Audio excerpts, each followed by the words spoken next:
There is some Yu-Gi-Oh buyout drama that we have to talk about, big dogs. Today, not only will I be giving you guys some juicy information on what's happening in our card game, I'll also even be letting you know about some cards that players are going to be picking up, whether it's competitive or just because they're trying to feed into the drama. Let's go ahead and jump on in.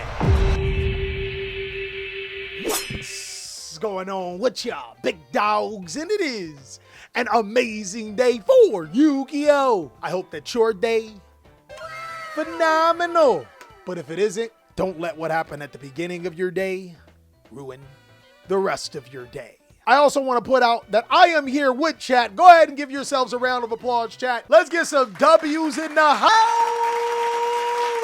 Get them W's going, baby. Yeah. All massive W's, my boy. And these guys are so amazing. They're going to be helping us along the way, talking about some cards that players are looking at, as well as giving me some feedback and you guys some feedback about the drama. So I wanted to get ahead of this very early. A couple of days ago, actually 3 days ago, House of Champs was approached with a particular person messaging someone else. Oh, I'm sorry. It was another guy. Look at this. Chat, look at this drama that's about to happen in the YouTube community. I have been checking out your channel and I like the information you give to your audience. I got $1,000 ready to deploy on Yu-Gi-Oh! If you can help me, which ones are the best to get, we can have a partnership. Holy crap, man. Massive L. That is probably the worst L of grammar that I have seen, brother. The teacher in me is giving you a straight F. House actually has a reply to it. It's pretty funny. He says, hold on, he got a wine and dine him. Dang, dude, asked for a partnership and hasn't even taken you out to eat? Not even a coffee date? Brother! Sparkman replies, right? At least wine and dine me first before we start talking business. Oh, the Logan Paul investor.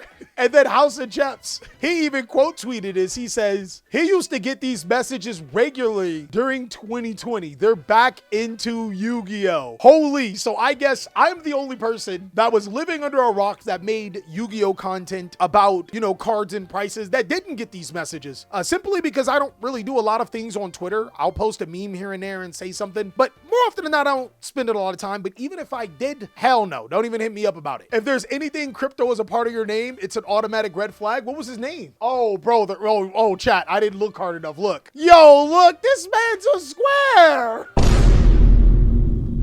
I'm about to roast your ass, boy. Brother man got the, what's that haircut? What's that dude, man? Who that black dude that all the girls be going hype over nowadays? I know it ain't Chris Brown and Usher no more. You know I'm old. He got the, damn it, what's that? The Michael B. Jordan. He got the weak-eye Michael B. Jordan hairline going on right now, brother. He got the Sears tuxedo on, brother. Who does photos like this still?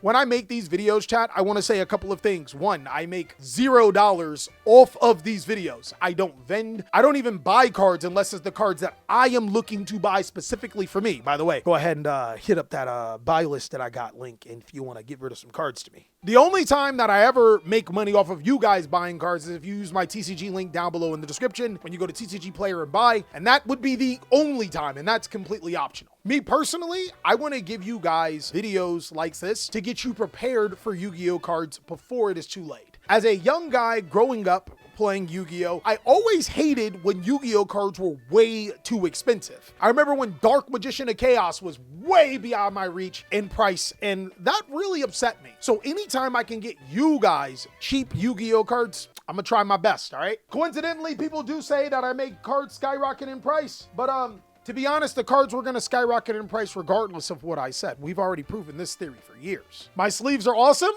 You know what? That is one way you can support.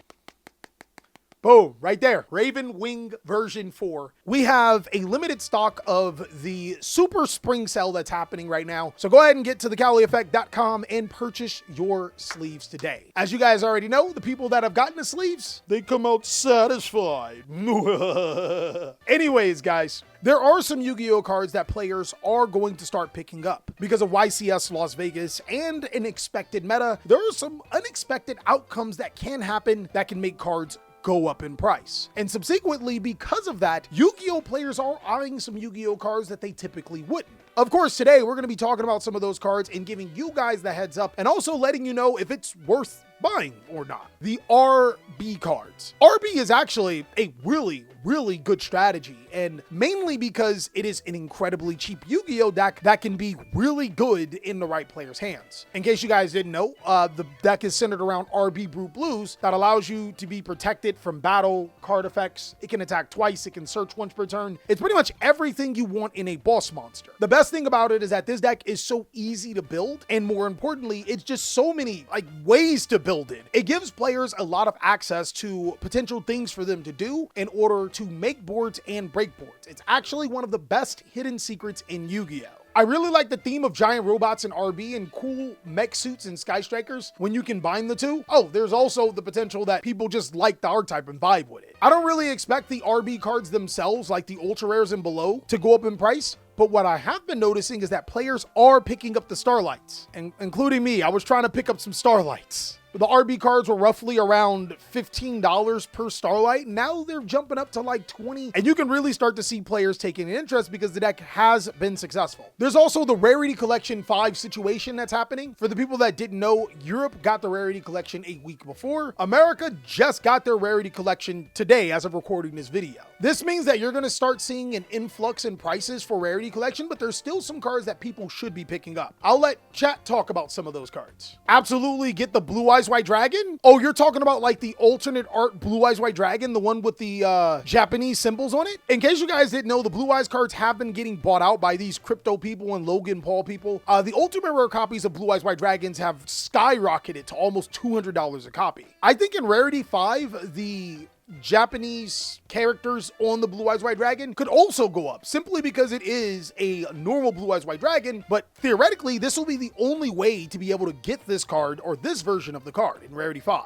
Can we look at Super Poly? Oh man, I definitely think you guys should be picking up all of those alternative art cards. The ones with the art extending outward, whether they're ultra rare or Starlight rare, they are good buys. Mirror Jade's $500 for a Starlight right now. Red Eye Dark Dragoon, $500. But the ultra rares I think are a lot cheaper and a little deceptive. Divine Carnate Kirakera is $60, and I don't necessarily think it'll get bought out higher. I think we should wait a little bit, but it is a really solid buy if you wait for the right time. So as you guys already know, I do have a rule for when Yu-Gi-Oh sets come out. It's best to wait to the Saturday of the set releasing to pick up cards. That's typically where it's at its cheapest. And you might want to do Saturday morning because by Saturday midday, that's when people are going to start buying cards. Some other cards that we have to talk about and see if it's real that players are actually picking them up or if it's just some scammers in the back are the Galaxy cards. So Maze of the Master pretty much came and went. It didn't have a huge impact outside of Odeon decks finally being playable and good. And then there's 7th Tachyon, but what really was slept on was the Tachyon cards outside of 7th Tachyon. What I've been noticing is that a lot of players are picking up Swarschild Infinity Dragon. This card's really good. It locks you into Exceeds, but it can search any level 8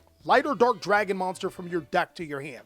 Pretty broken. Not only is it like a generic powerful Yu-Gi-Oh card, it's also a really good card to be able to summon out another level 8 so you can Exceed summon into Divine Golden Shadow Dragon Jagluxian. This card allows you to add any Galaxy or Tachyon card, and there's no shortage of good Galaxy or Tachyon cards. One of my favorite ones is Tachyon Transmigration, which I think only has like one good print, right? Yo, this card has a quarter century secret rare that was $5 and now it's already $14. No, they're doing their research, chat. So yeah, like the Tachyon series is really good and people have been playing it in Mitsurugi. Also, to make it even worse, they are picking up a card that I think is really good, but I would probably pump my brakes on how you purchase it. You guys are gonna have to listen to me, right? So Galaxy Eyes Tachyon Primal Dragon is also seeing a huge price increase, with the lowest listed being at about $20 at the time of making this video, but then it's skyrocketing to about $40.